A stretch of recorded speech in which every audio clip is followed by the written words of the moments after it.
Ladies and gentlemen, boys and girls of all ages, welcome to the Paranormal Portal. It's our Friday edition. That means we got 2 fun-filled hours ahead of us full of all kinds of the paranormal goodness you've come to expect from the Paranormal Portal. And you can hear Don's laptop grinding away over there. Getting ready to take flight. It's revving up, Don. It is. It's revving up. Kind of like you were just about 15 seconds ago. You got to get hyped. Wow. You got to build the energy because we got to give it all to you. And that's what we're here to do. Yeah, I'm a quick draw. All right. So welcome to the show, everybody. Hope you guys are doing great. Thank you so much for joining us. As always, just want to say thank you to all of you. You guys are the backbone. You're the spine of the Paranormal Portal. And thank you so much for supporting and encouraging and loving us like you do. That was kind of nice, wasn't it? It was beautiful. Beautifully said. Thank you. Beautifully said, yes. Thank you. No, I really appreciate it, guys. You guys make this... From the bottom of our heart. Our heart, yeah. You guys make this amazing. Absolutely. Aussie, you're gonna have about the longest name in YouTube history pretty quick here, brother. Yeah. All right, but before we go, love me some Portal. Thank you, Scott. Good to see you. We loving you some too. Just rub it down with bacon grease and we'll be there. Jesus. All right, before we go any further, I want to make a special thank you to the show's sponsor, and that, of course, is Cryptid Coin. And if you're not familiar with what Cryptid Coin is, ladies and gentlemen, it's a fascinating new development in the cryptocurrency world, and this is a coin that is centered at the heart of the cryptozoological community and centered on cryptid research and investigations. And so Here's the bottom line, folks. With Cryptid Coin, you can buy in. Right now, it's just launching, so it's brand new, and this is the time to get in. Because whenever you get on the ground floor of these things, that's the sweet spot. Mm-hmm. I know so many people wish they could have gotten in on the ground floor of Bitcoin, Ethereum, Ethereum, and so many other ones. Wrap and all of that. Yeah, I mean, to get in on the ground floor of those is what's amazing, and you can make a substantial investment in these things without really being a substantial investment when you're getting in on the bottom. And the beauty of this is it's not just an investment, folks, though. What they're doing at Cryptid Coin, which I think is really exciting, and it's the reason why I'm really excited about this, and they are a sponsor of the show, is because they're taking 30%. Excuse me, they're taking 30% of the total coinage and putting it in trust. And what they're going to do with that is that every year they're going to fund two expeditions to teams around the world that are studying the cryptozoology, like Nessie or Bigfoot or the Dogman or any number of different cryptids. This is going to be one of the ways that those are going to be funded, because right now those kind of expeditions are right out of the pocket of the people doing it. So this is absolutely going to propagate and propel cryptid research ahead, because now there will be a system. Cryptid research grants. Yeah, they're cryptid research grants. There you go. And now. Yeah, well, let's apply, Don. We're going to go cryptid researching. But I think it's pretty amazing, and I just want to thank them for sponsoring the show. And if you want more information on this, folks, go over to cryptidcoin.io. Again, cryptidcoin.io, and there you can find the information about it. And I don't know. I mean, it's just one of those things. This is the bottom. This is the entry. So get in now if you can, and see what happens. I mean, it's pretty exciting. I'm excited about it. So I'm really excited about the fact that they're funding expeditions. That to me is so cool. Yep. So anyway, check it out, folks. It's I think a fantastic opportunity. Again, I'm not trying to give you financial advice, but they are sponsoring the show, and I'm very particular about who sponsors the show, because it's got to be something I believe in, and this is definitely one of them. So thank you all, and let's move on with the regularly scheduled program. Don, you're here. I'm here. Hey, welcome. Hey, there I am. There you are. You're on camera and everything. My laptop just took off. It's not stopped making noise. It's gone off. So on its way. It's got more computing power than the space shuttle did. So it's already at the moon. Yeah, well, we lost that technology. So that was like the Pilates was as it warms up. Right, yeah. Sounds like me getting out of bed in the morning. I think is that Pilates or Lamaze breathing? It doesn't matter, does it? It worked. All right, well, Don's laptop is ready to go, and we're ready to go, and there's no better place to go right off the bat here than... To hell. No, the news. Everybody! The news.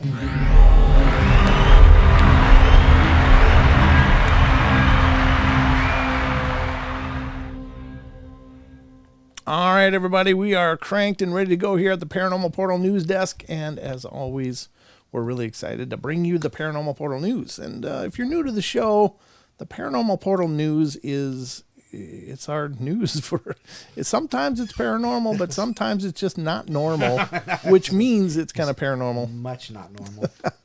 There's a lot not normal in today's newscast, folks. So Let's check out the first article tonight on our newscast, and this is coming from unexplained-mysteries.com. Please check them out. They do a fantastic job over there.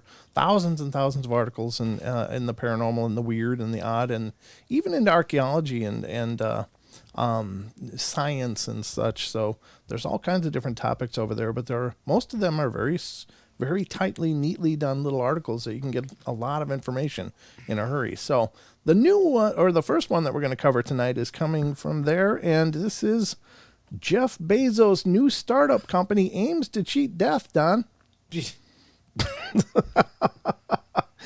You knew they wanted to live forever, didn't you? Well, when your spaceship looks like a... Oh, no. I need to get a bleep button. Like, I got to get a bleep button. But let's see what this article has to say. It says, the billionaire entrepreneur is channeling his money into an attempt to develop immortality technology. Yeah, you know these guys don't want to ever die. They just want to be like Methuselah up in here. Have you seen the movie Don't Look Up yet? No. Oh, my gosh.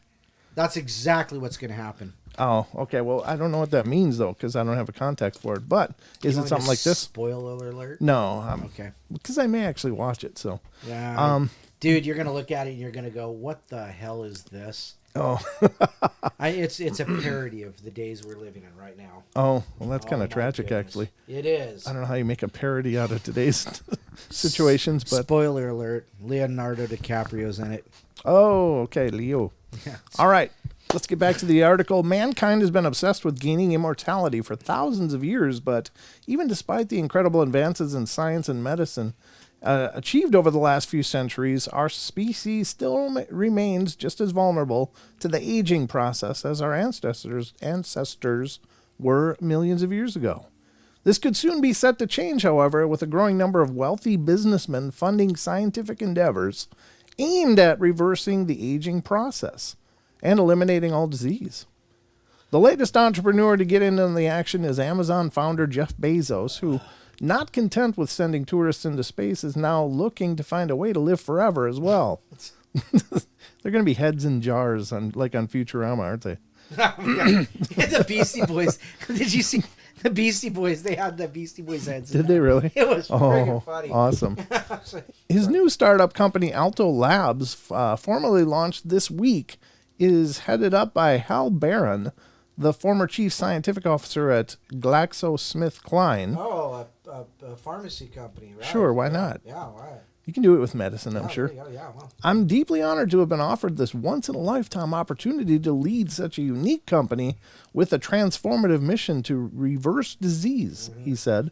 Bezos has also recruited 2 Nobel Prize winners, Dr. Shinya Yamanaka and Jennifer Doudna, in his quest for immortality, and has revealed that the firm has already secured $3 billion in funding. Probably all from government grants. Right. Whether or not it will ultimately succeed in its mission, however, remains to be seen. Now, is this, what are your thoughts about this, Don? Would you live forever if you could? No.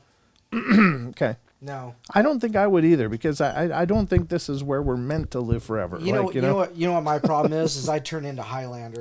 Oh, yeah. I'd be all the quickening. Oh, yeah. Yeah. Off with his head! Don, it doesn't work like that. Oh, it's going to work now. Ooh, that's kind of creepy. I'm going to eat your liver. Oh, dear God. Yeah. Because the liver is regenerative, so if I eat the liver, I'll regenerate, right? Yeah, it doesn't work so far for the cow livers I've eaten. Yeah, with me, I'd probably end up drunk. Depends on whose liver you take, exactly. I guess. But here's the thing. I think it doesn't surprise me at all that these megalomaniacs would want to live forever. Megalomaniacs, that's a wonderful term. Isn't it, though? Yes, that's awesome. Yeah. I mean, these guys are, they're so sure that they're so important that they shouldn't be allowed to pass. Yeah, no doubt. Yeah, Look. they're just, they're the geniuses of the world, Right. Gosh, we already lost Steve Jobs. What can we do? Well, yeah, exactly. Stephen Hawking. Stephen Hawking, yeah. I don't know if Steve Jobs, like Bill Burr says, I don't know if Steve Jobs was actually the genius. He was just the idea guy. Like, I want all my songs into this. Get on it. If you haven't watched Bill Burr, his comedy is hilarious.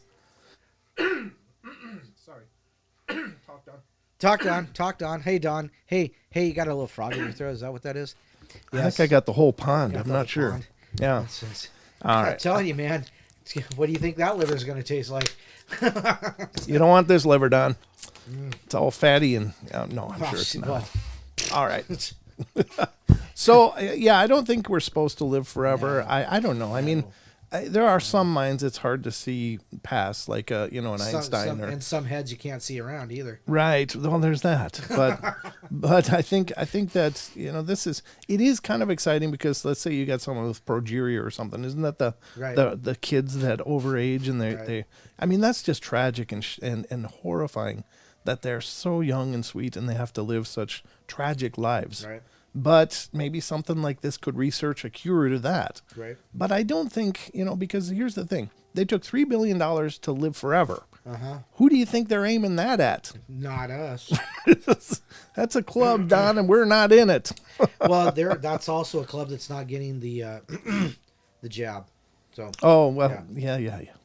Could be. Sorry. No, it's okay. Let's, just think about it, though. They're not going to, put this on a medicine shelf. No. Hey, right next to the cold medicine, the eternity medicine. Oh, yeah, exactly. No, it's going to be something that's god-awfully priced, well out of anybody's price range. And kind of like cancer treatment.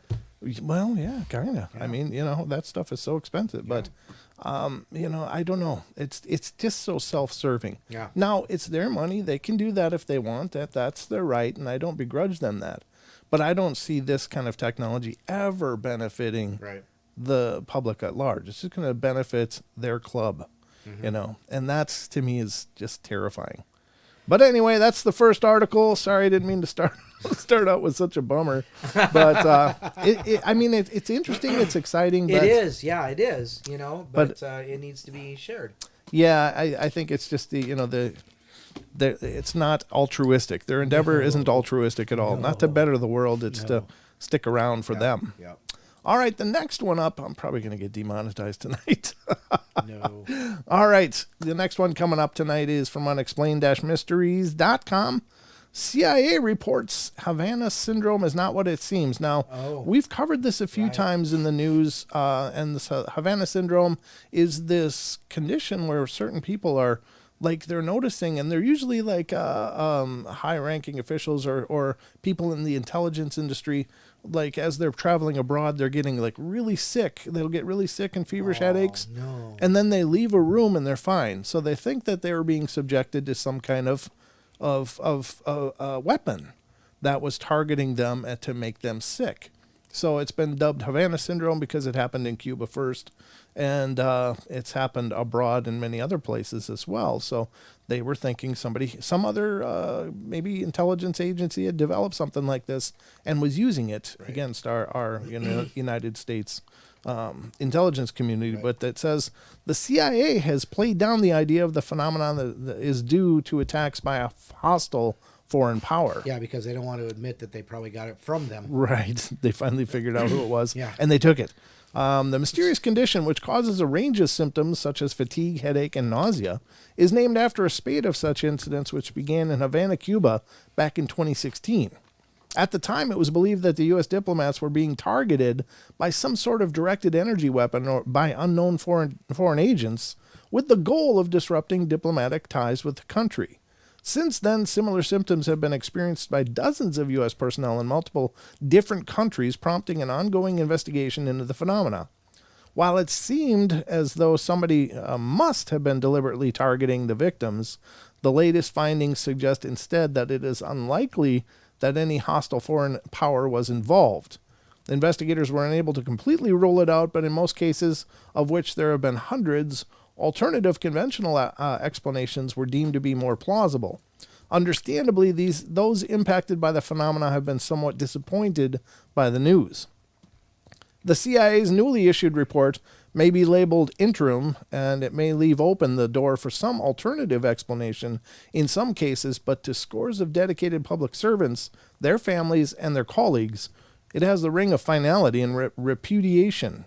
One support group said in a statement, we have reason to believe that the interim report does not even represent the consensus of the full CIA, and instead reflecting the views of a subset of officials most interested in resolution and closure. As things stand, it doesn't seem as though the phenomena will be sufficiently explained to everyone's satisfaction anytime soon. Even if the most of the cases do have conventional explanations, if even some of them are down to a genuine foreign attack, then it means that someone must be responsible for them.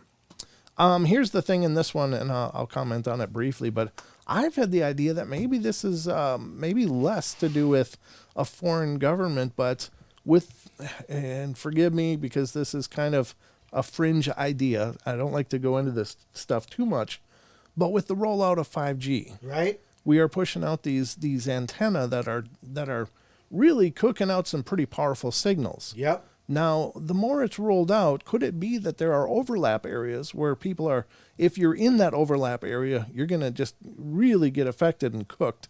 And so maybe these people are experiencing that. I'm not sure, but it is, I think, a viable theory because there are plenty of people that were very, very worked up about the rollout of 5G. Why is that? Well, because it's a high energy wave. And, you're being subjected to that. So what are the long-term ramifications of such as that? Yep. So if you're in an area with maybe several 5G placements, 5G antenna around, could that put you in jeopardy or at risk? Could it have more instant effects just because you're in the right place where these waves? No way. They said it was safe. The government said 5G is fine. Nobody's going to die. Yeah. Well, and they went ahead and put it out without all of the tests that they're supposed to do. They also said you could keep your doctor. Does that? Yeah, exactly. Well, does that sound like something we've recently came across in the last 2 years as well? It's perfectly safe. Absolutely. But you need a booster every 6 months. Oh, man, dude. What? It's perfectly safe. All right, let's continue on. Shall we? All right, here we go. The next one up is from unexplained-mysteries.com, and this is underachieving student once designed an atomic bomb. That's underachieving. Wow. This is John Aristotle Phillips' science project was so impressive that it had to be confiscated by the FBI. The 21-year-old Princeton University undergraduate student had been studying aerospace and mechanical sciences when he decided to pursue his interest in the workings of the atomic bomb. Drawing upon what he could learn from declassified government documents along with books from the school's library, he began to draw up plans for an actual working nuclear bomb. It was a concept that other students had attempted before, albeit with little in the way of success, but Phillips was adamant that he would succeed where they had failed and hoped to demonstrate just how easy it could potentially be for a terrorist or other bad actor to come up with a working nuclear device. We already know they can. They're called dirty bombs. Yeah, well, they're not as lethal as in spread. But, yeah, but they're plenty lethal. Incredibly, he not only managed to come up with a viable design, but he even built a non-working mock-up of a nuclear bomb in his bedroom. According to nuclear scientist Dr. Frank Chilton, the bomb was pretty much guaranteed to work and could have leveled a large part of Manhattan. That's okay. When Phillips finally handed in his project, he naturally received an A. However, not long afterwards, the FBI arrived at the facility to confiscate both the project's papers and the mock-up bomb. FBI. Not all's lost. Yeah. Pizza. Nope. However, as the man himself went on to become a celebrated anti-nuclear proliferation activist. There you go. So what a brilliant guy, but he was an underachiever. Huh. Maybe that's good. In this case, maybe that was a really good thing. Yeah. All right, let's get on to the next. Where are we at? 5 minutes? We're doing good. 5 minutes? 5 minutes till break. We got the breaks tonight, Don. Oh, that's right, huh? Yep, we're on the network. So let's roll over to the next one here and see what's next in our news fest tonight. I think we're going to start digging. Nope, this one's still a new one. I got a few from the archives. Jordan, I agree. My phone's been really bad lately, too. My internet and my phone and all of it. It's been really bad. Yeah, I've noticed that too. I get real doggy. I've restarted my router many times just in case. Of course, you should do that. What kind of router do you got? It's a fiber feed, but it's a I don't know. It's a high-end Netgear. Oh, it's a 5G, isn't it? Yeah, it does. It does have that, but it's kind of the first. Yeah, it's not very powerful, so it'll only cover basically the kitchen. Right. So, but the 4G is still going and good. Right. There's one from the Stupid Files. Huh? Yep. If you hadn't thought there was enough of this stupidity, here's a new one, folks. Some people just need love, but I'm not sure how this works. Oh, jeez. Woman marries the color pink in historic ceremony. I don't know. How do you marry a color, for God's sake? This is what happens when people are locked in their house for 2 years. Unable to find the perfect human partner, Kitten K. Sarah, Oh my or gosh. Sarah, Kitten K, decided to marry the color pink instead. She has colored her dog too, didn't she? Yeah, she did. Oh, that poor pup. Over the years, we've heard of people marrying everything from dogs to bridges, but we've never heard of anyone who has resorted to tying the knot with the literal color. Kitten K. Sarah, who maintains that she has been in a relationship with the color pink for over 40 years. Oh my gosh. Again, in the sake of family friendliness, I gotta leave all of that stuff that flew into my head alone. Yeah, well, I'm 40 years. Yeah. Got married to it during an intimate Las Vegas wedding ceremony. Oh, they just meant small. Okay. Oh, right. On January I was like, 1st. What? Was it like a floor show? Unsurprisingly, everything at the wedding was pink, including the bride's gown, the car, the guests, the venue, the wedding cake, and just about everything else. While not everyone has supported her decision to marry the color pink, Sarah maintains that that people should always do what they want to do. No, they shouldn't. No, they shouldn't. No.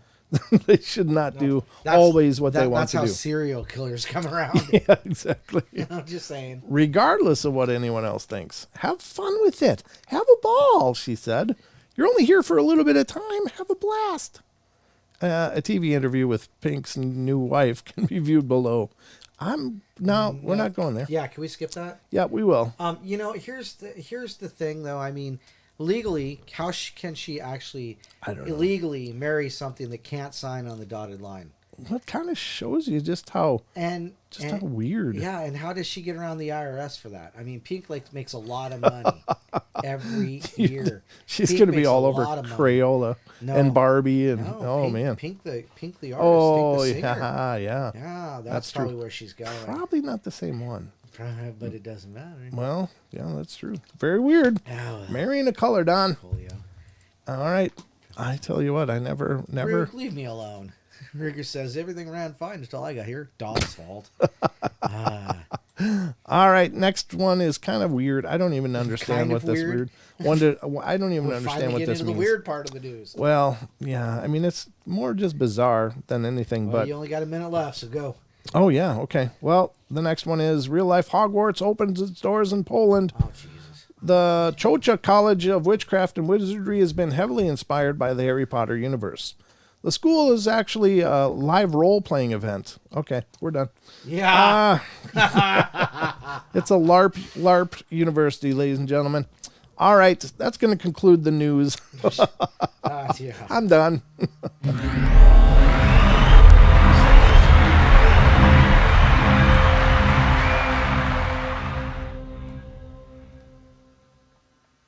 All right, folks, that's it for the news, and we're going to be going to break here in just a second. Thank goodness. You hear my laptop? Yeah, is that what it was doing? I thought it was your phone going crazy. So did I. All right, folks, we'll be right back in just a couple minutes. Don't go away for more of the Paranormal Portal.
right, ladies and gentlemen, welcome back to the show. We are into half hour number 2, which is good. I mean, we made it through the first one. Oh, thank goodness. Thank goodness indeed. Yep.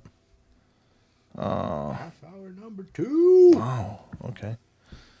That's crazy. I hope all you guys are doing good out there. I've heard of some friends are, dealing with the bug, and it's been a hell of a journey for them. So our prayers go out to you, of course, if you're out there watching. Oh no. What?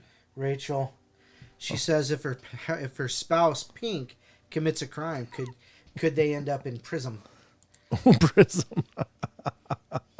That's clever. Got to give her a rim shot for that one. That's pretty clever. Yeah, Rachel comes out. Rachel's good, Buzzacino's good too. Yeah, Yep. It was wow. That's some serious stuff right there. Wow. Man.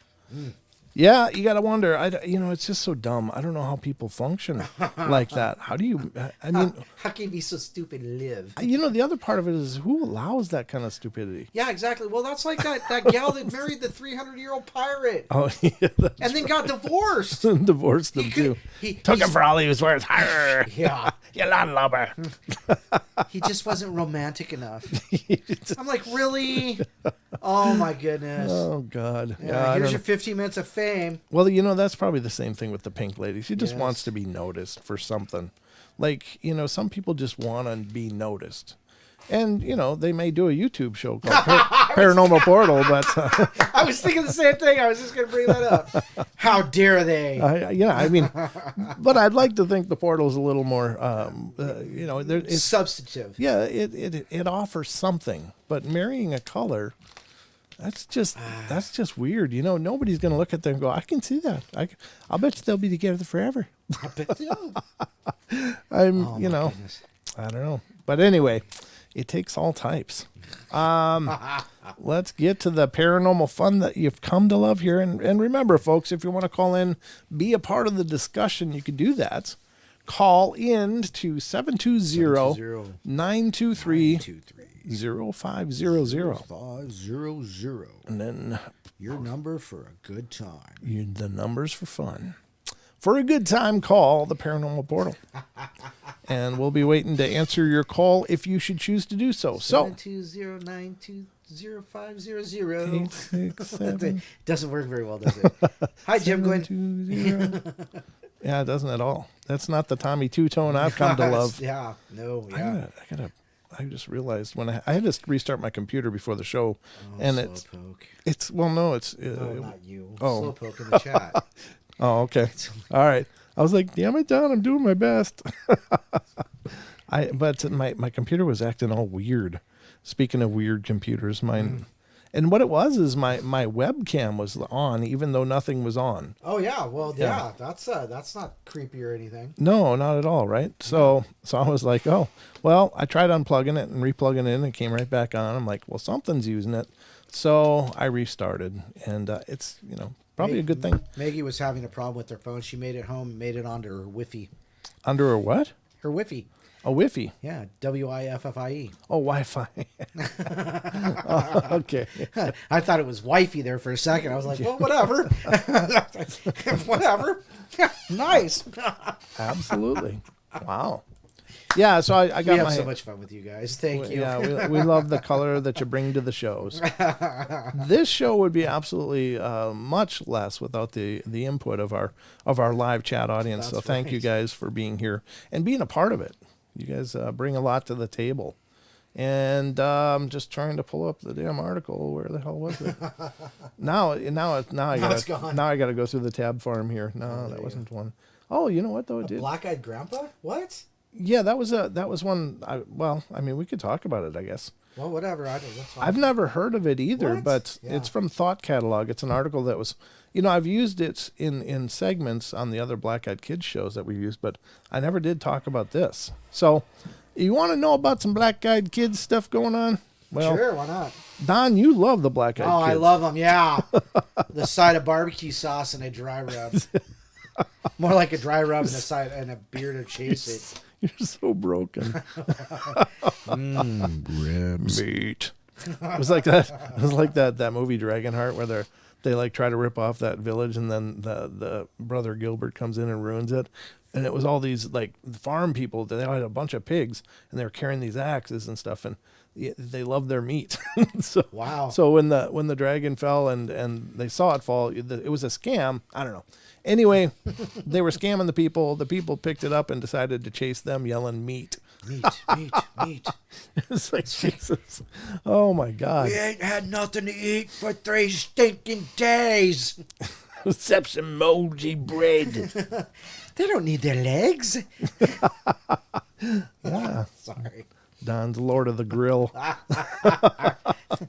All right, so here we are, the Thought Catalog article, and this is the segment of this. The article is 16 people's terrifying encounters with the black-eyed kids, and this is segment number 12. We might as well read through this so I can close it, I guess. Oh, there you go. That'll kill one tab. All right. Of the 15,000 Yeah, on the there's third window. But yeah, I know. So, bit of a setting in 96, 97. I lived in a fairly old terraced house with a cemetery at the end of the road. Cliche, I know, but it's an important detail. It's a dead end. That stuff is free, folks. You didn't even have to pay for it. People are just dying to get in. Ooh. Sorry. Shecky Longbeard over here. Anyway, I was up late. Oh, wait, I missed something. It's an important detail. Nothing remarkable about the house or the area. It was just convenient for college. Anyways, I was up late one night on the PC in my bedroom, which looked out onto the street. It was about 2 or 3 a.m. For whatever reason, probably to give my eyes a rest, I wandered over to the window and looked down the road in the direction of the cemetery, although it was too far down the street for me to see. And I saw 3 people walking slowly down the road. I could see that they were quite old and appeared to be dressed in funeral clothes, which, given the hour, was weird. There were 2 women and a man. Well, I put their ages at about 80, and Wow. the woman in the middle was being steadied/guided by the other woman and the man as they came closer. Wow. I got the impression that she was upset. My first thought was that, given their age, she had probably recently buried her husband, and grief had caused her to behave slightly irrationally, causing her to try to be out near the cemetery at that hour, and that the other 2 were friends and relatives trying to look after her and get her home. Anyway, it was all interesting enough for me to carry on watching as they got closer to the house. Just outside the front of the house was a street lamp. I watched them as they made their way past, but when they got to the lamppost, they all stopped, and the upset woman in the middle looked up at me and grinned. Oh. Ooh. This is when things got weird. Grinning grannies are scary. Yeah.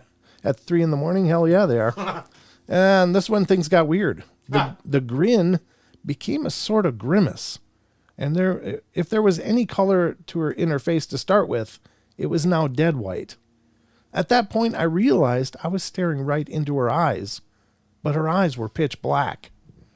Time sort of dilated. If you've ever crashed a car, the final split second before you make impact seems to drag out as you process more information than normal in the time frame. You know what doesn't dilate?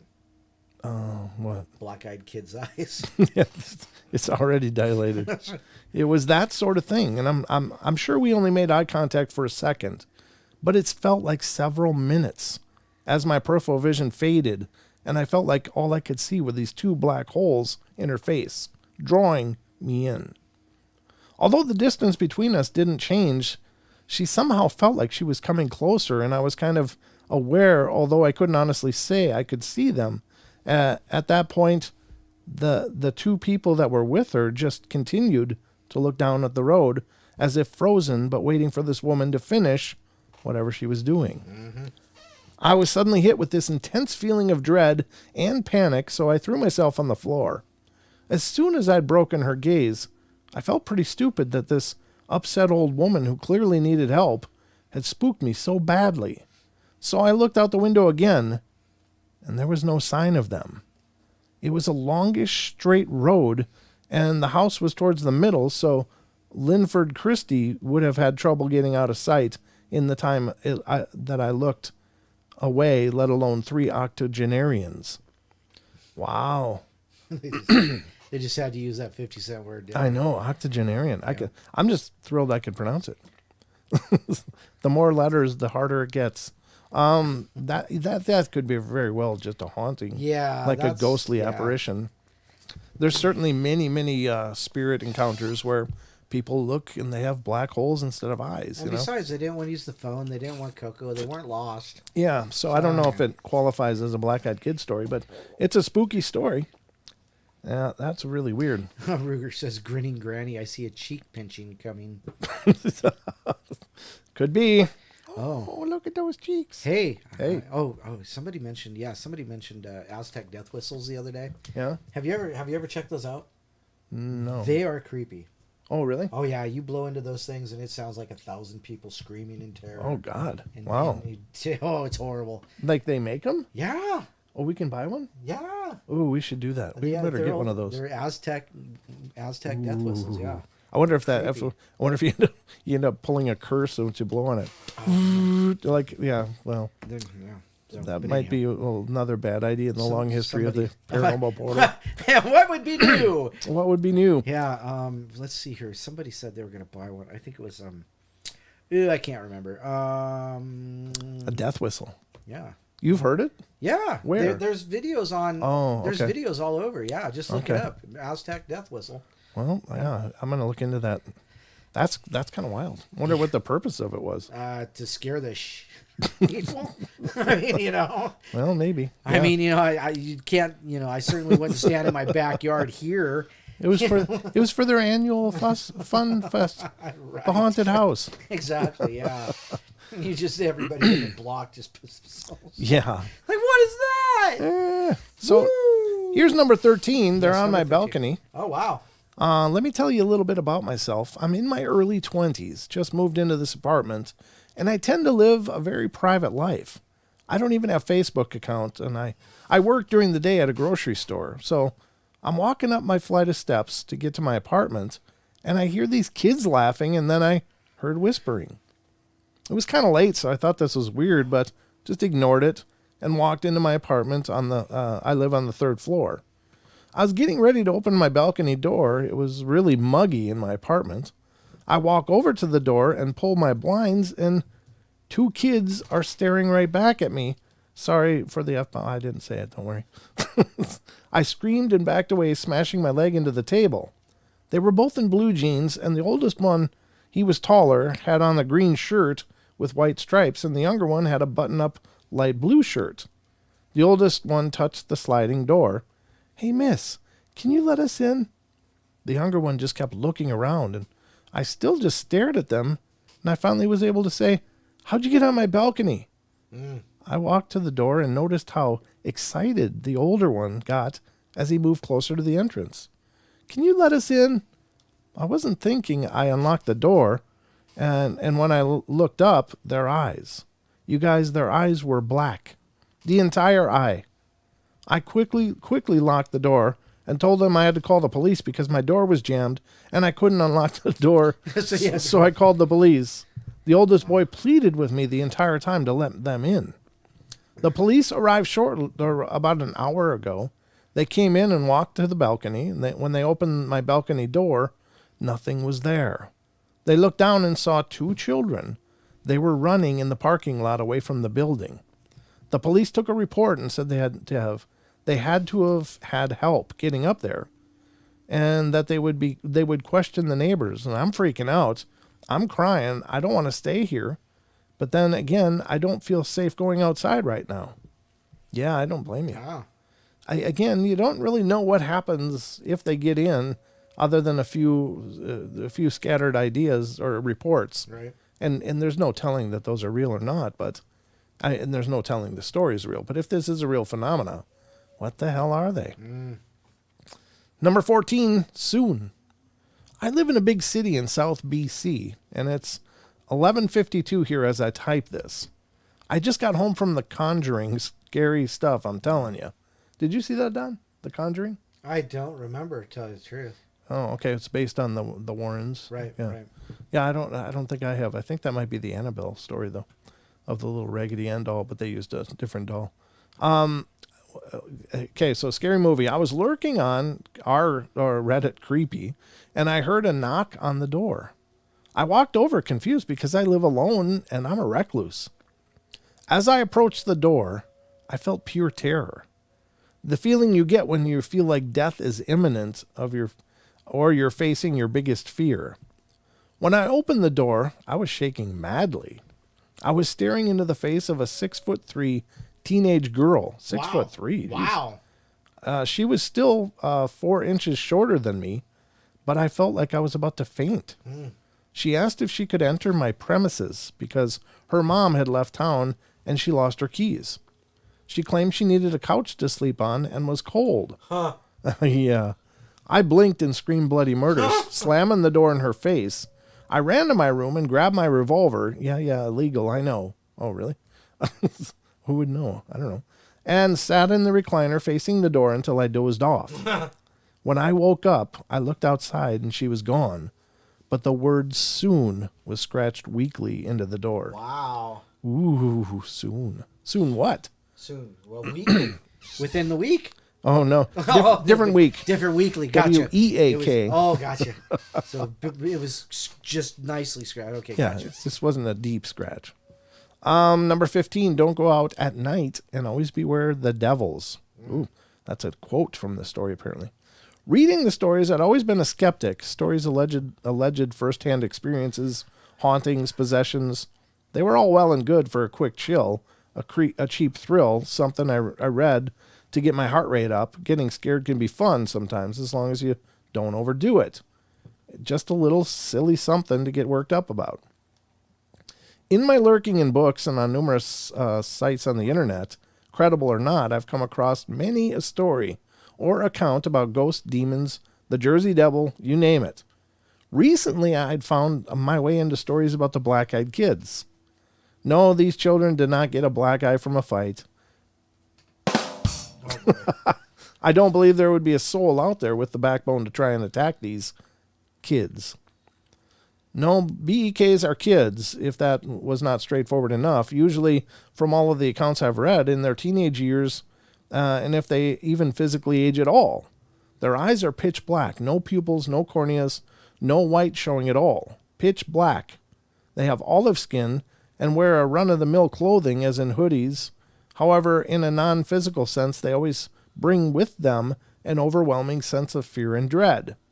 They are intriguing, and when approached by them, again, from all the accounts I've come across, it's like you're in a slight hypnosis, though you quickly snap out of it when your instincts take over. Usually as you meet their eyes. Yeah, no kidding. That's when it gets all kinds of real. Then there are the theories about what these BEKs may be.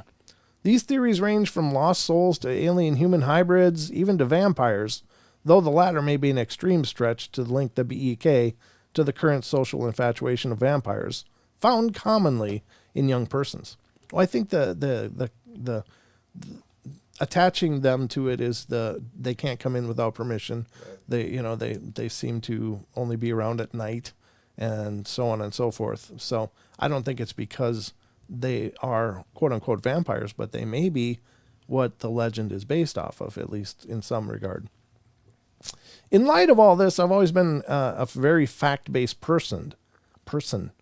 If it's existence was not apparent, or the existence of the thing in question was not testable and verifiable to me, it did not exist. However, one long terrifying night, which still haunts me to this very day, showed me the proof required to open my mind and my eyes. My story begins when I left my mom's house. I had gone over to visit because of my dad, my father, her husband of 63 years, recently passed away, and Mom wasn't taking it all too well. I knew she needed support from her loved ones, and I was more than willing to go visit to keep her company, but it was getting late. My mom lives in the suburbs, tidy lawns, plenty of neighbors, paved roads, and even though it was near 11 p.m. when I left, the streets were extremely lit by the street lights, who always had your safety and needs of mind at heart.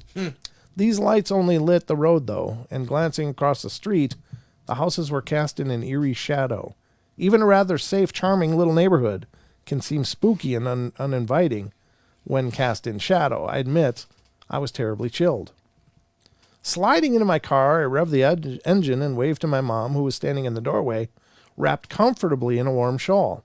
She waved back, her old and fragile arms shaking. I saw her mouth, "Be careful," and I smiled.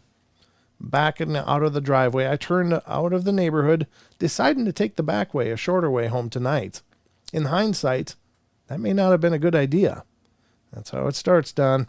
Uh-huh. I live a significant ways away, out in the middle of the country, in an old farmhouse that I grew up in, which my dad had left me in my name when he and my mom had moved out, into a place smaller, more easy to care for, and affordable, and social. He, my father, had always told me growing up, don't go out at night and always beware the devils. He was a strong believer in anything and everything paranormal. A very superstitious man, and I always had to resist the urge to laugh at his words, but I knew he meant well. Driving down the dark country roads, there were no streetlights, and the half-assed paved road was cracked and filled with potholes. Was it in Germany? I don't know, maybe. Or Idaho. The fields on either side of the road were empty, just blank stretches of overgrown grass and untended shrubbery. The dark outline of the trees in the woods could be seen looming all across the fields on the shadowy horizon. One might have even seen a deer or two once in a while in those fields, but not tonight. Rev her up, Don. The moon offered little light as the sky rolled with dark, threatening clouds, ready to burst with rain or a storm at any moment. Sure enough, a few moments later, a low grumble of thunder sounded, and heavy and long. However, no rain fell just yet, much to my pleasure. I hate driving at night and in the rain, and putting those two together would end badly. I just knew it. Accompanied only by the occasional roll of thunder, I started to feel a bit anxious. I can't explain it. I just felt shaken up, probably because it was night and it could start raining. Or maybe I'd been reading too many ghost stories and legends, and tonight seemed to reflect the mood of the stories I read almost obsessively. To try and calm myself, I flicked on my old car's radio and turned the old-fashioned knob back and forth, slowing down a bit as I attempted to find a station that came in clearly. Nothing doing. Weird. There was a broadcasting tower right near here, and it usually came in perfectly, clear as day. But still nothing. The white noise static of the blank stations was doing nothing to appease my anxiety. I gripped the steering wheel tightly as more thunder boomed from the sky. Aggravated, I forcefully shut off the radio, gritting my teeth. Glancing down at the dashboard, I noticed I was nearly out of gas. Ruh-roh. Groaning, I searched the road for a sign for gas. As I was scanning the side of the road, I noticed from the corner of my eye 2 figures walking on the side of the road, shrouded in shadow. They were walking slowly, and one turned around, walking backwards, his or her thumb sticking out. I felt compelled to pull over and give them a ride, and I found my hands turning the wheel slightly, but I pulled back, realizing how stupid it would be of me to accept 2 strangers into my car in the middle of the night on a backcountry road. I sped up and passed them, trying not to look at them as I did, so though I felt oddly intrigued by them. As I focused on the road ahead, it started drizzling, dropping my mood another level or two. Along with the rain, the thunder seemed louder, closer, as the storm moved in. A few seconds passed until I gave in to my compulsion to look at the 2 figures, and I glanced in my rearview mirror, and it seemed as if the 2 were walking faster. And the one on the right, the one no longer had his thumb out. But it had to be my imagination. How could I be able to tell if they were walking faster or not? It was rainy and dark. Looking back at the road, I almost missed a sign that alerted me of a gas stop ahead. A sigh of relief passed my lips, and I slowed down, looking for any indication of the stop, pushing the thought of the 2 figures from my head. Soon I was pulling out into the gas station. Oh, man. How long is this? I got like a minute here. Well, I'll read whatever I can. But I don't know if we're going to get it. The rain started to pick up. The store was closed, but luckily they had a 24-hour gas pump in service, so that was good for me, as if they had not, I'd have run out a few more miles down the road. I shut off the car, hesitantly shuffled out of the metal shell and glanced over my shoulder, still not being able to shake that nervous feeling that had manifested inside me earlier that night.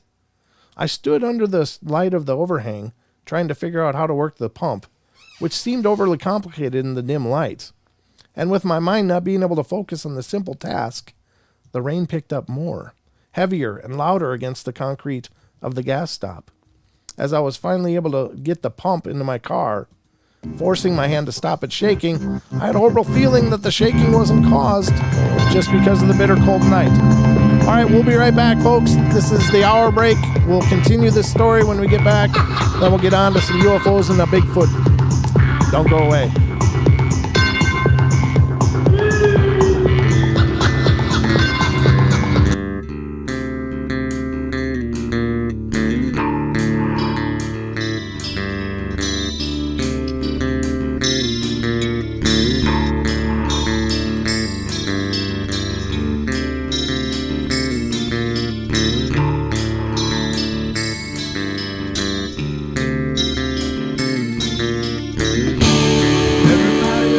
Play their games.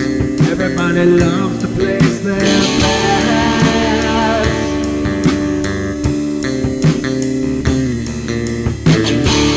They don't understand the price I paid. They don't care to comprehend.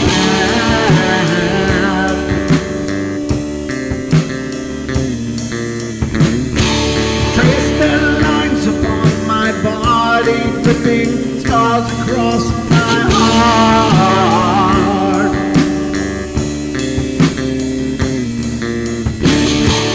Raging anger pours inside me as their lies keep falling apart.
With my silence, I am not a stupid boy.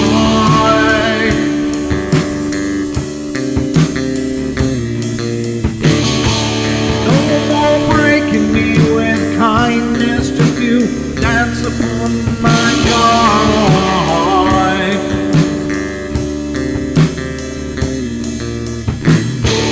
Leading me with empty promise, you're just another fucking mess.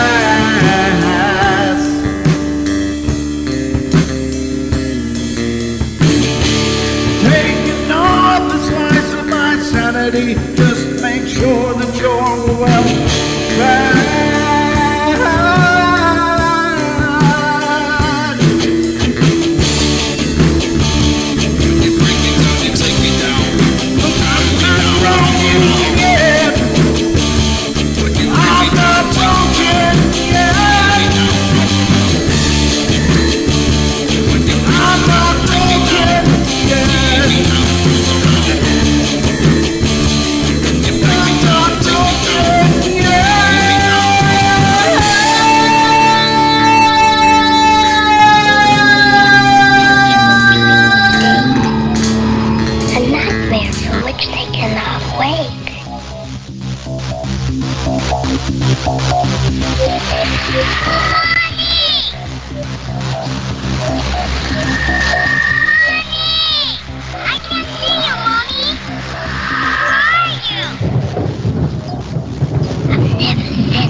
Caroline is no not like those she's with.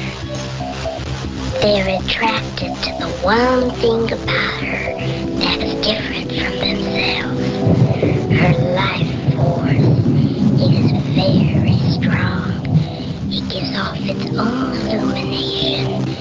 It is a light that implies life and memory of love and home and earthly pleasures. Something they desperately desire, but can't have anymore. Right now, she's the closest thing to that. Poltergeist are usually associated with an individual. Hauntings seem to be connected with an area. A house, usually. Poltergeist disturbances are fairly short duration, perhaps a couple of months. Hauntings can go on for years.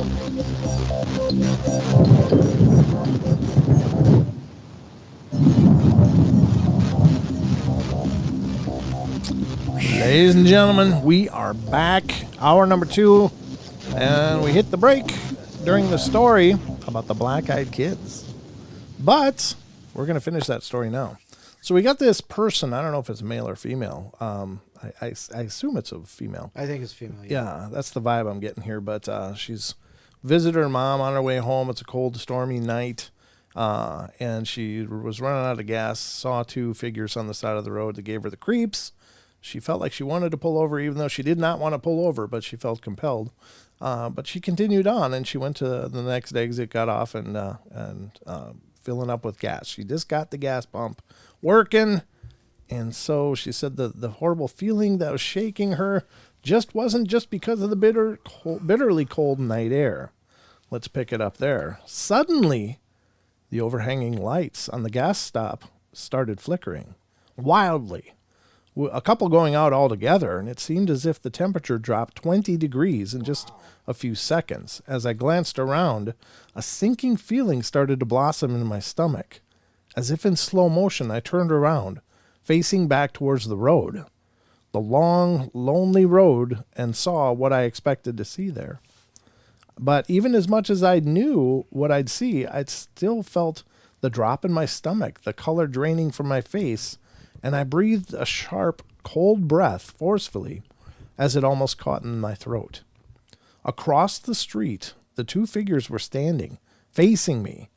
They started crossing the street slowly but surely, and I fumbled with the gas pump. It had only been a few moments, but it seemed as if the gas pump was taking its precious time. I was shaking hard now. As thunder boomed once more, I looked back up. The figures were now at the entrance to the gas stop. But my breath was quick and shallow as I blindly shoved the pump back into its holder, not being able to tear my eyes away from the figures. As they drew closer, I became more frantic, even though now as they walked into the flickering light of the overhang, I saw that they were just 2 teenagers. They looked ragged and frigid and soaked from the rain. I straightened up a bit, still terrified, but another compulsive feeling similar to the one I experienced in the car was bubbling, and I felt obligated to talk to these 2, though I insisted to myself to just drive away, not to risk anything. They were extremely close now at the next pump when I slid into my car, shaking wildly, and fumbled for my keys, cursing myself as I dropped them on the floor. Leaning down, I swiped them up and sat back up, a cold, sickening feeling as I came face to face with one of the teens who had his hand on my window, knocking slowly but forcefully. I rolled down the window a bit, just a bit, no bigger than to allow maybe a small child's hand through. Before I spoke, he spoke first, the other figure standing in the background still, but I could see something of a grin there on her pale face. "Can you give us a ride into town? We missed the bus and don't have a ride." He spoke slow, and something about his voice made me shiver. A cold chill swept down my spine, and I opened my mouth, but no sound came out. Clearing my throat, I glanced at the dashboard and the keys in my hands. I'm sorry, but I'm not going into town," I stuttered, keeping my eyes down, not at the kids. However, the teenager knocked harsher and made me jump a little as he insisted another time for a ride.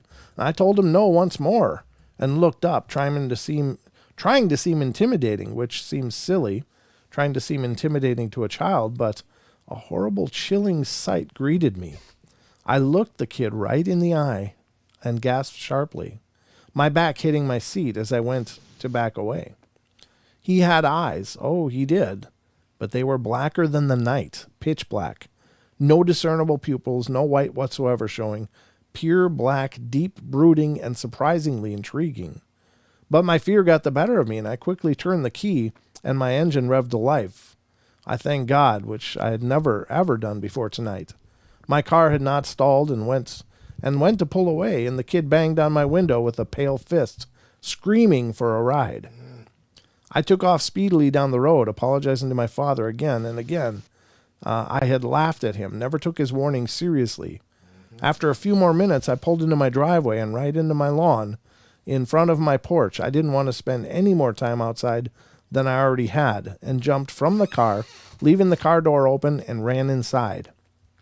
Slamming the door, locking it, even going so far as to put a chair in front of the door in case someone or something tried to get in. Sinking into the chair in front of the door, I shivered uncontrollably and started to cry, hiding my face in my hands as two dark figures stood at the end of my driveway. Oof, that's all kinds of creepy. That's a bunch of creepy stuff right there, Don. Yes, sir. They just don't, so are they physical? Probably not. I don't know, because they can bang on windows, they can knock on doors. Sure, but ghosts can knock too. Yeah. Right? Yeah. But I just think they just seem to be definitely. It's not like a weird population of beings in our world. I think these are supernatural entity, whatever they are. Now I'm sure they can become physical.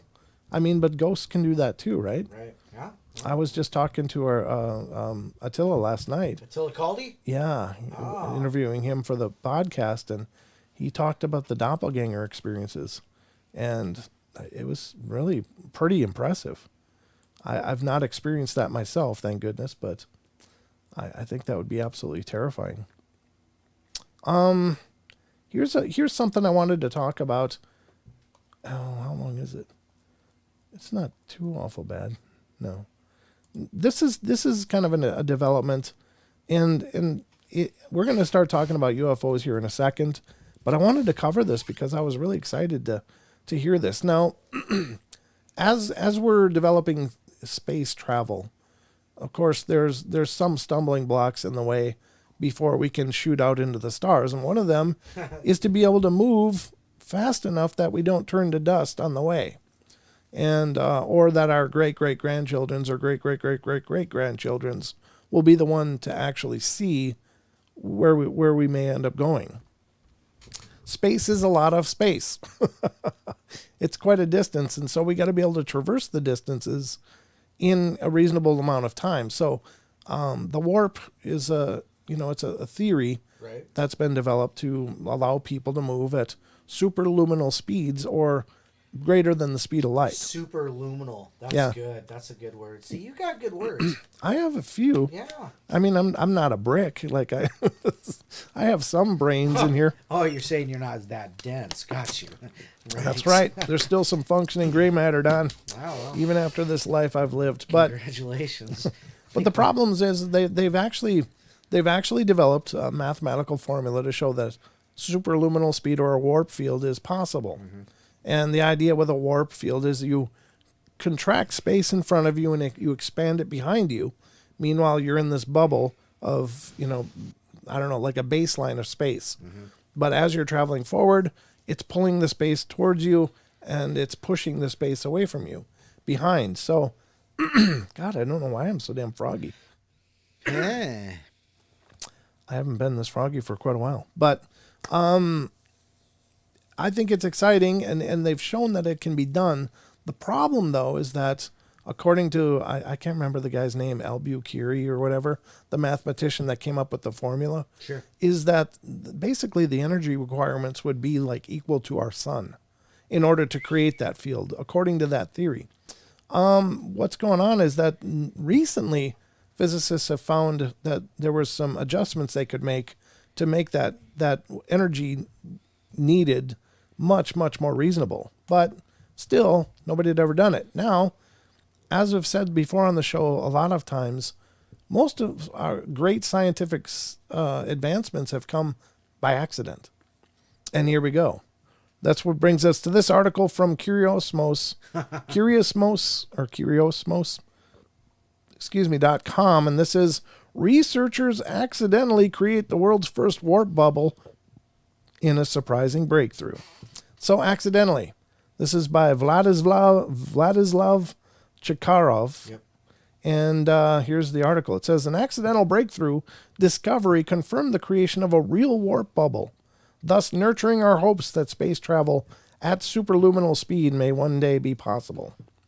Science fiction invented the warp drive decades ago, a system for space travel that allows spacecraft to travel faster than the speed of light. Since the 90s, scientists have been creating theoretical models, some of which are in accordance with the accepted laws of physics and some not, in order to prove or at least outline the requirements for such a system to exist. In early December 2021, researchers reported the successful creation of a warp bubble, or more precisely, a miniature nanoscale version of the proposed model, which will be researched and analyzed for the possible construction of a full-scale warp craft. I gotta clear my throat, dude. Hold on. Huh. Yeah, seriously. Somebody said you have Loveland frog throat. I have what? The Loveland frogman throat. Is that what happened? Yeah, so I think that was... good night, Wes. Get some rest, brother. Yeah, absolutely. Yeah, definitely, Wes. Thanks for coming in, and I hope you jump back on your feet soon. Drink a lot of tonic water. That quinine's good for you. Quinine? Yep. All right. So the pioneer of the first valid theory was Miguel Alcubierre. Alcubierre, okay. That's the name I was trying to think of. A Mexican mathematician who proposed a clever solution in 1994. His model included the creation of a warp bubble around a spaceship that would compress space-time in front and behind of the craft, allowing the spacecraft in the middle to travel at superluminal speed. While the model received appraisal from certain experts, others denied it due to the extreme requirements, theoretical materials, and the amount of energy that were impossible to engineer. That was until the original Albuquerque model was improved by Dr. White, a former warp drive specialist from NASA. How can you be a warp drive specialist if we haven't created warp drive? We don't have the technology anymore. But it's lost. Oh, really? Yeah. To create warp drives? Well, apparently it is. I mean, well, you just got to wait for the 23rd century, according to Captain Kirk. Well, there you go. So we'll get around to it. We just got to wait for Scotty to wake up. Oh, That's he probably right. hasn't even been born yet. White reworked the design in a way that reduced those requirements to make it more possible, at least in the distant future. In his paper from 2011, Warp Field Mechanics 101, White stated that the tools necessary to create a modest version of the system are close at hand. A decade later, in December 2021, the same researcher reported the successful creation of a genuine warp bubble, albeit miniature. Scroll. Graphic, scroll. While working on a completely unrelated DARPA-funded research focused on cavities, theoretical nanostructures that might have a number of promising applications in technology and mechanics, White noticed a similarity to the old warp drive models. He detected a nanoscale structure that matches the requirements for negative energy distribution proposed by the Alcubierre metric, a real warp bubble. According to White, this breakthrough discovery confirms the theoretical predictions about warp bubbles and can be used in the future construction of a full-scale spacecraft capable of superluminal flight. For now, the researchers have proposed a nanoscale design that could be tested in laboratory conditions, but it has not yet been manufactured. As mentioned above, White's team is being paid to conduct completely unrelated research, that is, Casimir cavities. In other words, researchers have what it takes to conduct experiments with the proposed warp bubble structure, but it will not happen over the course of the current initiatives. Yeah, that's pretty wild. Anyway, it'll be happening in the future. We're getting closer. That's basically what I wanted to bring bring to this to the table. Right, here. exactly. Well, and Bob Lazar's been talking about that for decades. Oh, sure he is. Yeah. It's got this thing, and you're going, and it's bending all the gravitron waves, and bending it around your ship, and you're propelling yourself. Not really propelling though, because it's coming around and it's pushing from the back. So it's big. Big. Big. It's huge. Huge. Absolutely huge. I'm looking for the other article that I had open here. Oh, this is another one I wanted. Rachel says at 12 years old, I was using straw technology. I made warp bubbles in my chocolate milk. NASA's never called. Yeah, the whole cup would fill up with these huge, enormous bubbles. Yeah. Milk bubbles are fun. All right, here's an article that I was gonna get back into, and this is what do you say to a man from outer space? Strange encounters with humanoid beings, and this gets into the UFO part of tonight's show. And we're part of the way through this. We started working through it when you were here last, Don. Oh, yeah.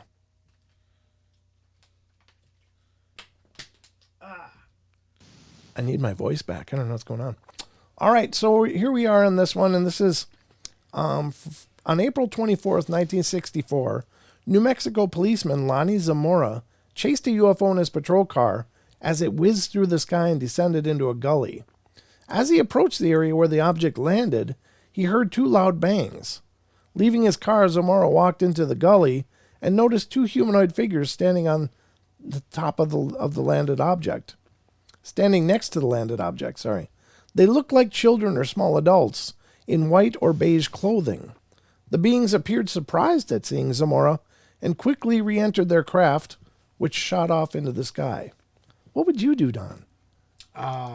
Wonder what the hell it was. Right, but I mean, you see this craft, right? You go down to where it was, and there's two beings. I mean, would you wave, or would you just? I mean, would you try to say something to them? Well, I don't know, because it doesn't really describe them, does it? It says planet. Just two small children, like. Okay. Yeah. Three boys and I don't know. Yeah. I don't know if I'd try that. I don't know if I would either. I mean, I think so. Like when I think back to when I actually saw the one that I saw, really, I mean, I've seen other things that were much, much further away, but the one that I saw initially was really close. Right. And I wonder what would happen, if anything, if I'd just gone, hey, to let them know for sure that I was seeing them. Right. Because they were only visible in the infrared, using the IR, right. Infrared binoculars. They weren't visible, and so maybe they didn't really think I was seeing them. Well, that's a good thing, in my opinion. Yeah, because if they'd known, because then you don't know who's in there. Right. What do they want? Are they looking for a fresh batch of anus? Oh, jeez. Oh, my goodness. It's like harvesting, like it's a bumper crop. I don't know. That'd be a bunch of crap. I mean, you said bumper crap, by the way. I guess when I really kind of came to terms with the fact it was sitting there just hovering. Right. And when I came to the terms of the fact that, wait, I'm all that's going on here. I think they're watching me. Then I became uncomfortable because it was just real enough at that point. I'd seen it. I could, to myself, substantiate that they are indeed factual. And then I didn't want it to be any more real than that, Like I didn't want to have an encounter with some intelligence that I know nothing about. Right. So. My main problem is I don't like people in general. What do you think? Do you think I give a crap about aliens? Yeah, I mean, I would, but I mean, it's one of those, am I actually going to do this? Am I actually going to walk up to somebody and actively talk to them, and just get irritated when they don't talk back or sure. Whatever. But, yep. It's just one of those situations you're like, you never know what you're going to do until you get there. Right. So, yep, no, good point. I just don't know. I don't think I would, but you never know. You never do know. Unless they're like, offering like, free back rubs and stuff, then I'm all in. So here. Well, that's how they draw you in, Don. Come on in. They got the sign outside, free back exactly. rubs. Free back rubs and nap time. Woohoo! Sign me up! Free back rubs, cookies. Ooh, well, yeah. I don't know. That's the weird part. Rachel says, let's go bowling, not bowling. Android says, maybe they could have foxed any medical problems for you. Oh, fixed. If you waved your hands and let them know to take you. Yeah, or they could have cloned me and left my clone and exactly hanging out here. I don't know. How do I know that's still not true? Well, how as do far I as know I know, you're you, not a pod people. because I probably wouldn't have come up with that idea. Why would I expose myself? I don't know. If I was just a tricky clone. Little things, Oh, sometimes I wish I could People clone. of Earth. I wish I could clone myself. My name is Dawn. There was a show called People of Earth, and the supervisor alien was named Dawn. By the way. Oh, really? Yeah. Wow. It was Dawn. Of course, all supervisors should be named Dawn. Exactly. Absolutely. Gosh, I like the way you think. That's why we're here, Don. That's why we're a team. Yep. We have this hive mind. You know what's funny is I read the chat, and it's Android Purity says, "Good point, Don." What was the point? Which one? I'm so far past it. I don't even know what you're talking about. But thank you. I appreciate your positive comments. Thank you. Speaking in the chat, why don't we do a shout out? Yeah, shout out. Well, that means they would have to start chatting right now. If you're not chatting, you're not going to get a shout out. So I'll give you another 5 seconds. 1, 2, 5. All right. So participants today, we have Android Purity. There's Brooks, Chad Vota, Eliza, Gigi's here. Jim Gwen is here. Con Squatch, Maggie M10, of course she's here. Ancient Ruby was here earlier. That's a new name to me. Oh, cool. Rachel Gets It Right. Of course she's here. She is always right. Ruger Ridge, Sandra Piper, Sugar Britches, Tracy Gale. Mom was here. So Portal Mom was here a little bit ago. She's here. She's probably just lurking watching. a little bit. Pharmacy was here too. Farm was here. Oh, cool. Yeah, absolutely. So if I missed you, it's your fault. Good deal. Yeah, there you go. Great to see you guys. Thank you for coming in. Absolutely. Suckers. All right. And Gigi says she got a present. What? She's got a present. She's got a present? Present. That's PRESRNT. Present? Oh. I don't have my glasses on. I look like an A. That's okay. Look like an A-hole. I didn't say that. A D-hole. Could have been a D-hole. Yeah, exactly. Okay, so the next one on our list is of weird encounters here is on October 9th, 1968, Doribio Pereira of Linz, Brazil, came upon a hovering oval-shaped UFO. Near this mysterious craft was a human-like figure armed with a flashing device that immobilized him. 3 entities were standing on a platform under the craft, and another appeared to be using a keyboard apparatus in a transparent upper dome. The being re-entered the object, and it shot off into the sky. That seems to be shooting off into the sky. Just seems to be the thing. It's like Jeff Bezos. Shoots off in the sky too. In the USS Phallus. Oh, she said she's present. Oh, present. Present. Okay. Thought we were getting a gift. All right. October 73, 3 boys from Danville, Virginia, were chased by a 4-foot-tall humanoid creature. Wow. Clad in shimmering white light. Oh. Ooh. Wow. The entity That's had better than gold lame. What? It's better than gold lame. What's lame? It's like back in the 70s they had those gold short shorts. That's gold lame. Oh my God. Why do you know that? Because I'm old. Wait, you're older than I am. You should older know than this. you. I guess I led a sheltered life. Wow. The entity had a large head with no discernible eyes, and it seemed to run sideways. A greenish glowing UFO was seen nearby. The following day, witnesses in Athens, Georgia, reported 2 small-statured men dressed in silver with jet white hair, stepping from a landed UFO. Wonder if they come. Is there a tourist season? You get all these different explanations and sightings. Well, and this happened in Athens, Georgia. Maybe they missed ancient Athens, Greece. Oh yeah, they got the wrong one. Yeah, they got the wrong one. Sorry, sorry. We have to go back another 2,000 years. Sorry. Yeah. Another incident in October 1973 involved a policeman in Falkville, Alaska, or is that Alabama? Alabama, who snapped 4 Polaroid pictures of a 6-foot-tall creature clad in a tinfoil suit. Wow. As the entity walked stiffly toward the patrol car, the frightened witness switched on his flashing roof lights, and it turned and ran. The officer gave chase in his patrol car, but the being outran him faster than any human I ever saw. Well, yeah, if you're driving and it outran you, it's faster than any human. Yeah, but the problem is was it running down the road? It doesn't say. Well, yeah, that's true. We don't know. It doesn't say. So if you ran through or Gigi says, or it's anal coring season, it doesn't say if you ran down the road. It just said it ran away. Time to reap the harvest. Yes. Well, there you go. But anyway, that's... Course for everybody. Investigators in Greensburg, Pennsylvania, reported that during the UFO wave of May through October 1973. Oh, wow. Wow. Break time. Break time, folks. We'll be right back. We're going to cover a few more of these and jump into an article about Bigfoot and portals. Don't go away.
right, folks, we are in the home stretch here.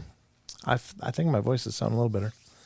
Yeah, you sound better. Sound kind of normal, but we'll see how long it lasts. It's just kind of really, really flaky. I think the problem is I just haven't talked much for the last 48 hours. I wish I could have some of that. I did recording a lot of the podcast, but in those it's pretty easy. All I got to do is pretty much listen. I mean, the guests bring all these amazing stories. Yep. And so we got some great podcasts coming up, by the way, too, ladies and gentlemen. So if you're not familiar with our podcast, you should get familiar with it. And you can find the Paranormal Portal podcast on all the major platforms: Pandora, Spotify, iHeart, iTunes, Google Play, Stitcher, CastBox, and a bunch more.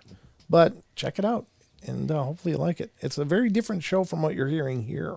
Did I tell my joke the other day about a buttload? Huh? Did I tell my joke the other day about a buttload? It sounds kind of familiar. A buttload of underwear is literally one butt. Yes, you did. Yep, you told that one before. Damn it. I need a new one. Whatever. I mean, well, since it was a repeat. Whatever. Since it was a rerun, Don. But it was a good one. I like that one. It's literally I like one. the one about Flat Earth, too, but nobody got it. Yeah. Nobody got it. Much like Flat Earth. No, I'm just kidding. Oh, my gosh. No, I'm just kidding. I don't mind that people believe the earth is flat. It really doesn't matter to me. Maybe they're right. Maybe they're wrong. I don't pretend to know. I haven't journeyed out past the horizon. So I've been to the other side of the world, though, or another place in the world. If I wasn't around the world, I was at least further over on the plate. But I didn't see any edge. I didn't. I'm just saying. I didn't see one. Oh, boy. Doesn't mean I'm an authority, but Goodness. it's kind of like, I got to see it to believe it personally. So when I can get lobbed up in space with Jeff Bezos taking our eternity shots, then I'll definitely check it out. So anyway, let's get back to a couple more of this article, and then we're going to get to another article by our wonderful friend, Mr. Brent Swancer. Oh, excellent. And it has to do with portals and Bigfoot. So I don't know. It's going to be good. So we just started reading. The investigators in Greensburg, Pennsylvania, reported that during the wave of May through October 1973, dozens of witnesses saw ape-like creatures 9 feet tall with shaggy hair and glowing red eyes. These reports were ignored until a massive 3-toed footprint measuring 13 inches long by 8 inches wide was found while investigating a UFO sighting in the area. The discovery led some to theorize the creatures may have been trained by UFO operators to gather plant and animal specimens for study. Huh. What do you think of that, Don? I think it's interesting. Yeah, it is an interesting idea. Because, as a matter of fact, Beans was just talking about that on the podcast. Right? Yeah. Remember? Yeah.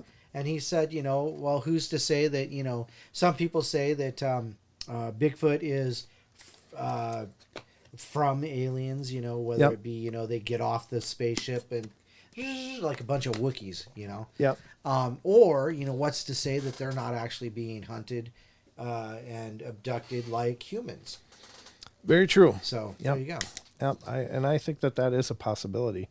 That I think, everything we know about Bigfoot says they're incredibly curious and they're interested in what's going on in their environments. If it's people, they'll come watch. Yeah, exactly. And I can't think of anything more interesting than some object full of lights coming down from the sky. And I'm sure that would draw the local attention. If there's some in the area, there's Rock. Rock Castaldo just came into TFR. Rock? Really? Hi, Rock. Mr. Rock. How you Good doing, to see buddy? Now I can do a roll call for TFR. Yes. Rock Castaldo. Woo! Okay. I'm done. All right. Good to see you, brother. Great to see us. So, is it possible Bigfoot is being trained by the UFOs? Maybe. He says Chicky Rock in Pennsylvania. Yeah. Yep.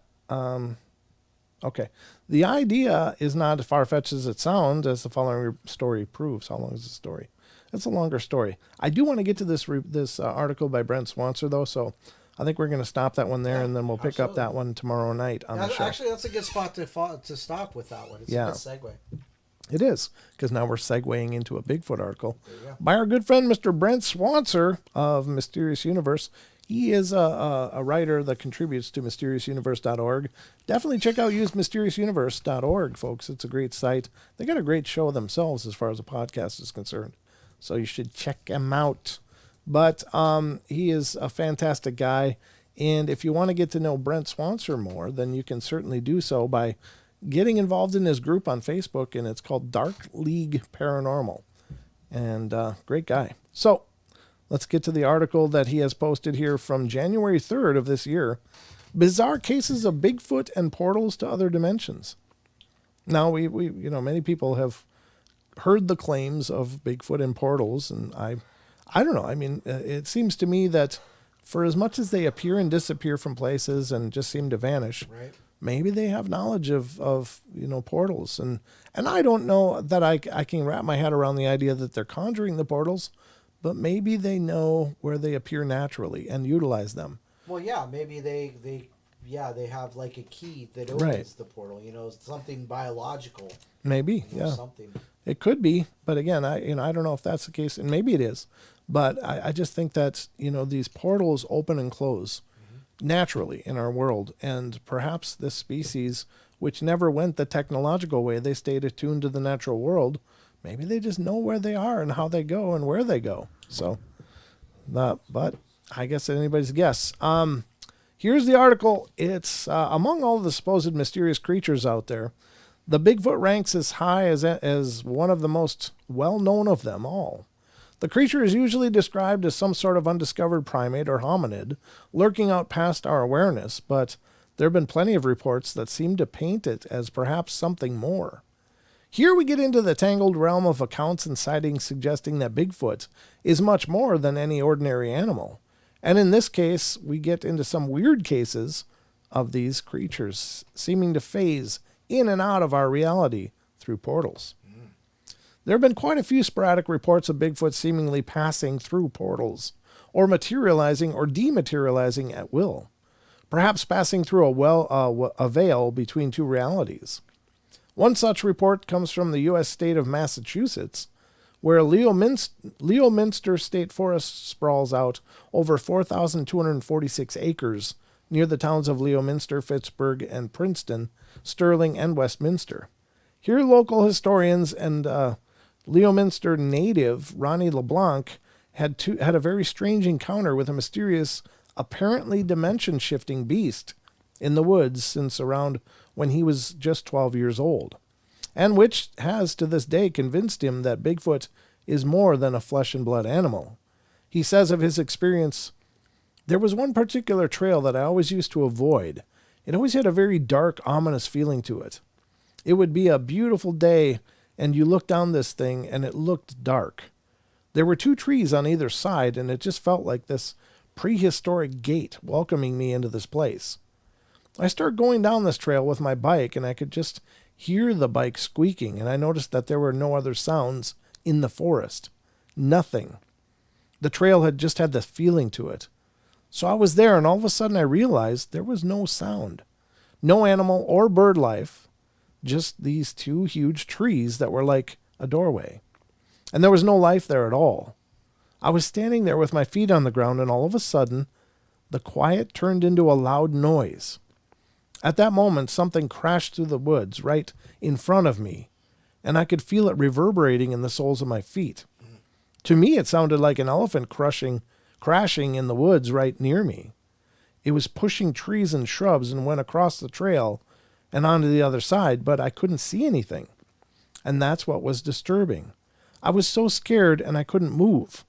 Once it stopped, I pedaled out of there so fast and never went back." Don, you know what just occurred to me? What's that? So my brain's always throwing these things around Right. as I'm doing things, and it's just the way my head works. So I can kind of multitask, but one of them's almost subconscious. Right. But I started thinking about wood knocks. Okay. What if that's not a wood knock at all? What if that's the sound it makes when it comes out of a portal? Oh. Interesting. You know? Right. What if that's the sound of materializing out of a portal, and we've assumed it's just wood knocks? It's a big, big stretch, but I'm just throwing it out there so I can say I thought of that. Interestingly, according to LeBlanc, he said I got scared. Once it stopped, I pedaled out of there so fast and never went back. Correct. Yeah. Yeah, okay. Interestingly, according to LeBlanc, there have been numerous reports of people similarly hearing something large crashing through the trees or even seeing the brush get pushed aside, yet being unable to see what's causing it. LeBlanc has theorized that whatever is behind such sightings, it perhaps is cloaking itself or can dematerialize at will or passing through a portal between two different realities. This would perhaps point to Bigfoot being something more than a large undiscovered biological entity. He has said of this, "I would say Bigfoot is something that's more interdimensional, almost spiritual, kind of a realm that has the ability to manifest itself. I started off chasing an ape, a flesh and blood animal, and now I'm thinking it's something else." As you dig deeper into Bigfoot, you start talking about cloaking and the fact that they can vanish before people's eyes. And these stories go back hundreds of years, where all of a sudden a posse has this creature cornered and the tracks just disappear in an open field. And actually, Jack Carey talked about that too. Like something just picked it up and took it away. So all these stories start to intertwine, and I started to go back, and I went, it says, quote, expletive. a lot of these people are talking about these similar encounters that I had. So there's a belief that Bigfoot could be alien or interdimensional. And it sounds crazy, like something in science fiction, but when you think about it, we have this preconceived notion of what an alien has to be, gray or green.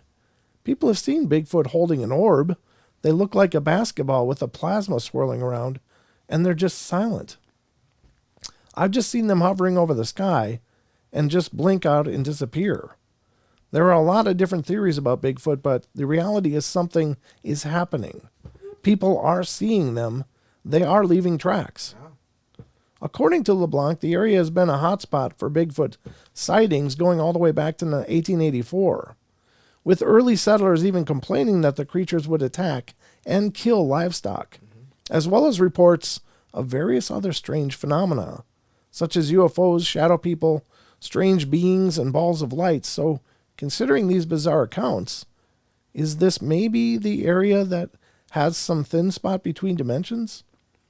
There are quite a few reports along these lines of apparent Bigfoot just blinking out of existence somehow. There have been several similarly bizarre and inexplicable cases of Sasquatch simply vanishing in full view, listed in a paper called Vanishing Bigfoot and Anecdotal Accounts, Implications and Challenges for Researchers, by Sharon Cornett. I've never heard of that. No. One of the cases covered comes from the summer of 2000 by a witness named John Bohannon. He claims that he had been driving along a dirt road during the daylight hours just west of Three Rivers Campground near Alamogordo, New Mexico, when he saw a massive bipedal ape-like creature, which was estimated to have been around 8 feet tall and walking along in the same direction as his vehicle. The driver slowed down to gape at it, and the massive beast was described as having short, reddish-brown hair all over its body, with longer hair underneath its forearms, and a face that looked like a Neanderthal. It allegedly kept up its brisk stride while staring directly at John for about 100 feet, after which it suddenly just abruptly faded into thin air as if it had just somehow been erased. The witness explained that there were no trees or anything that it could have hidden behind, and it just seemed as if it had walked through an invisible wall. There you go. Also covered is a curious account that allegedly happened to witness Larry Kelm in August of 1980 near Eugene, Oregon. And it's hard to really classify, seeming to point at vanishing Sasquatch being the result of some sort of interdimensional portal. On this day, Larry had decided to take a hike along the Molalla Indian Trail, which connects to the ridges of Saddle Blanket Mountain and nearby Oak Ridge. Man. At some point during his hike, the witness claims that his surroundings became blurry, overcast, and tinged with an odd gray color.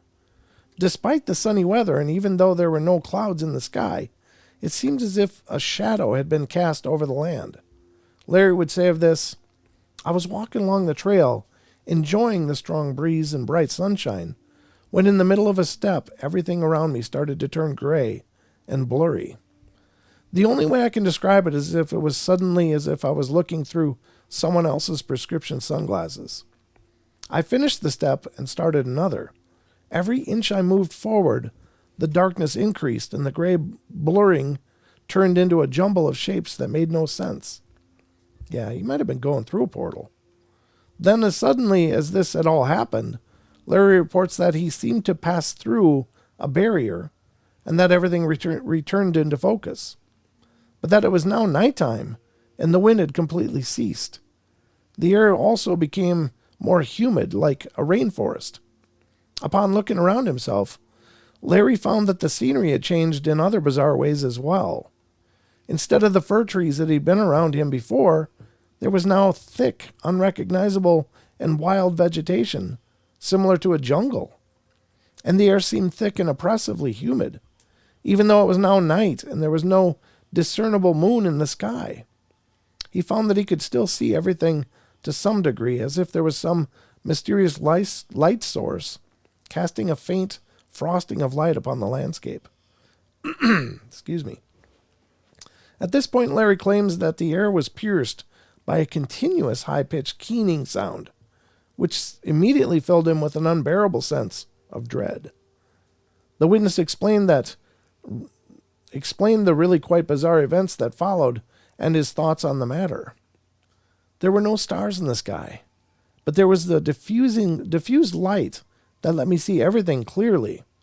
However, I couldn't tell what the light source was. As often happens when the human body receives a massive dose of adrenaline, the entire incident appeared like it was in slow motion, and even though I was only there for a second or two, I had time to observe my surroundings. The silence was broken by a continuous high-pitched keening sound, and I was nearly overwhelmed with a sense of fear and danger. My momentum caused me to take one more step before stopping in my tracks. It was at this point I heard a whispered, "Gotcha," over my right shoulder. I couldn't tell if I heard it with my ears or inside my head. The word wasn't directed at me, but something said the word quietly to itself. I was so terrified. I actually felt my heart stop for a moment. That whispered word is what saved me. I opened my mouth and gasped in a huge gush of thick air and recoiled backward in the same footsteps I had entered, wherever I was. As I threw myself backward, I looked over my right shoulder. A dark-colored, hairy hand and arm was reaching for my throat over my shoulder. The hand had pale, ivory, spade-shaped fingernails, and the nails looked clean and almost had a manicured look to them. The thumb was placed lower towards the wrist on the hand than a human's is.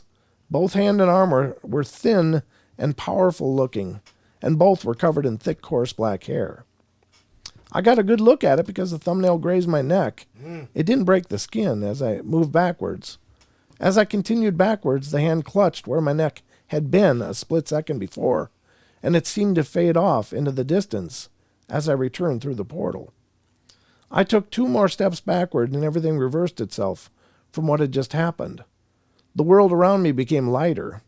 The fern pines gradually came back into view, and by the 3rd step I was back on the Saddle Blanket Mountain.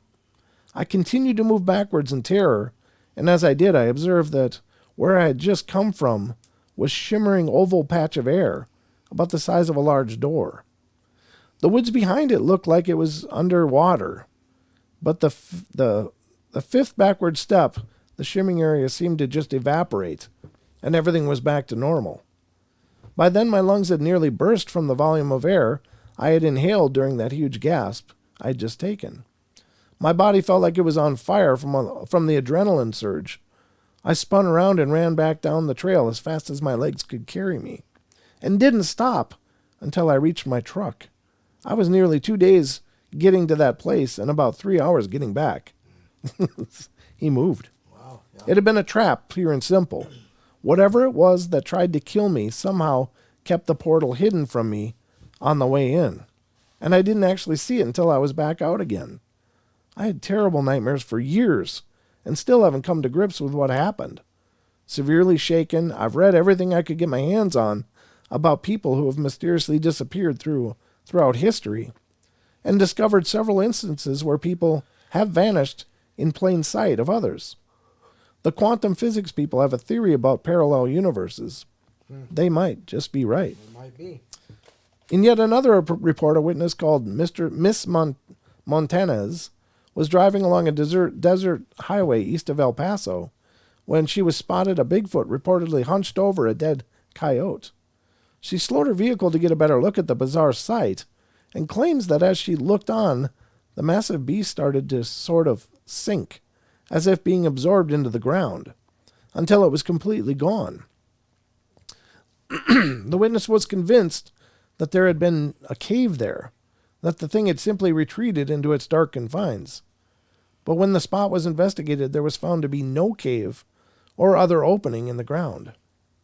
Curiously, the coyote was gone, and there were no footprints of anything that could have matched the description of what she had seen. Where in the world did it go?